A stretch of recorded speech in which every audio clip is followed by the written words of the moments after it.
Hello, friends. Welcome to the 38th podcast 179th episode of Gyani Sharma ji. मैं हूं आपका host और दोस्त प्रभु. In this episode, let us quickly do a detailed yet crisp Hindi summary of book Range. David Epstein की पुस्तक range आज की तेजी से बदलती दुनिया में सफलता के नए अर्थ को समझाती है. ये किताब उस ट्रेडिशनल सोच को चैलेंज करती है जिसमें कहा जाता है कि बचपन से ही एक क्षेत्र चुनकर उसी में एक्सपर्ट बनना जरूरी है.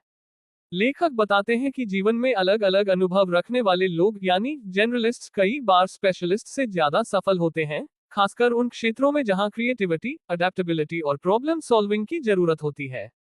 पुस्तक की शुरुआत टाइगर वुड्स और रॉजर फेडरर के उदाहरण से होती है. टाइगर वुड्स ने बचपन से केवल गोल्फ खेला, जबकि फेडरर ने कई खेलों को एक्सप्लोर करने के बाद टेनिस चुना. लेखक के अनुसार आज की दुनिया में फेडरर जैसा ब्रॉड एक्सपोजर वाला अप्रोच अधिक इफेक्टिव साबित होता है. पुस्तक का सबसे महत्वपूर्ण कॉन्सेप्ट है काइंड एनवायरनमेंट, जहां रूल्स क्लियर हो और फीडबैक जल्दी मिले, जैसे चेस या गोल्फ. यहां स्पेशलाइजेशन फायदा देता है. विकेड एनवायरनमेंट, जहां सिचुएशंस बदलती रहती हैं, जैसे बिजनेस, एंटरप्रेन्योरशिप और टेक्नोलॉजी. यहां ब्रॉड थिंकिंग वाले लोग आगे बढ़ते हैं.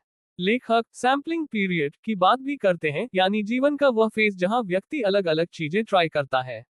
समाज इससे कंफ्यूजन समझता है, लेकिन यही एक्सप्लोरेशन फ्यूचर सक्सेस की फाउंडेशन बन सकती है. किताब ये भी समझाती है कि कठिन लर्निंग ज्यादा इफेक्टिव होती है. करियर बदलना फेलियर नहीं है. इनोवेशन अक्सर अलग अलग फील्ड्स के कॉम्बिनेशन से आती है. एआई इरा में अडेप्टेबिलिटी सबसे वैल्यूएबल स्किल बन चुकी है. इस पुस्तक की सबसे पावरफुल लाइन है, the most effective learning looks inefficient. मतलब शुरुआत में एक्सप्लोरेशन समय की बर्बादी लग सकती है, लेकिन वही लॉन्ग टर्म ग्रोथ और क्रिएटिविटी की सबसे बड़ी वजह बनती है.